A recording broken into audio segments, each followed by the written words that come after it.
பிஸ்மில்லாஹிர் ரஹ்மானிர் ரஹீம். அன்பானவர்களே, நாம் ரமலான் மாதத்தினுடைய 2வது பத்தான மக்ஃபிரத்துடைய பத்தில் நாம் இருந்து கொண்டிருக்கிறோம். எனவே அல்லாஹ்விடத்தில் அதிகமாக நம்முடைய பாவங்களுக்கு பாவ மன்னிப்பு தேட வேண்டும். ஹஜரத் மூசா அலைஹிஸ்ஸலாம் ஒரு தடவை அல்லாஹ்விடத்தில் கேட்பார்கள், யா அல்லாஹ், ஒரு ஆபித், ஒரு வணக்கசாலி உன்னிடம் துஆ கேட்டால் அவருக்கு நீ எப்படி பதில் சொல்வாய்? லப்பைக் என்று பதில் சொல்வேன் என்று அல்லாஹ் சொன்னான். மீண்டும் ஹசரத் மூசா அலைஹிஸ்ஸலாம் கேட்டார்கள், ஒரு சாயிம், ஒரு நோன்பாளி உன்னிடம் துவா செய்தால் அவருக்கு நீ எப்படி பதில் சொல்வாய்? அல்லாஹு தாலா சொன்னான், லப்பைக் லப்பைக் என இருமுறை பதில் கூறுவேன். அடுத்து மூசா அலைஹிஸ்ஸலாம் கேட்டார்கள், ஒரு பாவம் செய்த பாவி உன்னிடம் துவா கேட்டால் அவருக்கு நீ எப்படி பதில் சொல்வாய்? லப்பைக் லப்பைக் லப்பைக் என 3 முறை பதில் சொல்வேன் என அல்லாஹு தாலா சொன்னான். ஹஜரத் மூசா அலைஹிஸ்ஸலாம் மீண்டும் கேட்டார்கள், யா அல்லாஹ், இது என்ன வினோதம்?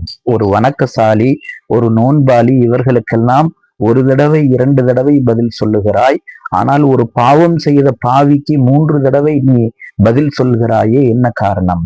அல்லாஹு தாலா ஹஜரத் மூசா அலைஹிஸ்ஸலாம் அவர்களுக்கு கற்றுத்தந்தான். மூசாவே, ஒரு நோன்பாளி, அதே போல ஒரு வணக்கசாலி அமல் செய்திருக்கிறார். அவர் அந்த அமலின் மீது நம்பிக்கை வைத்துக் கொண்டு என்னிடம் கேட்பார். ஆனால் ஒரு பாவம் செய்த அடியான், அவனிடத்தில் பாவத்தை தவிர எந்த நன்மையும் இல்லை. எனவே அவன் முழுமையாக என்னை நம்பி அல்லாஹ் என்னை மன்னிப்பான் என்று என்னிடம் கையேந்துகிறான்.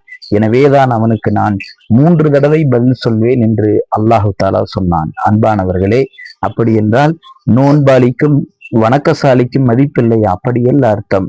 ஒரு பாவிக்கே இவ்வளவு இரக்கம் காட்டுகிற ரப்பு நன்மை செய்கிறவர்களின் மீது எவ்வளவு இரக்கம் காட்டுவான் என்பதை நாம் சற்று சிந்தனை செய்ய வேண்டும்.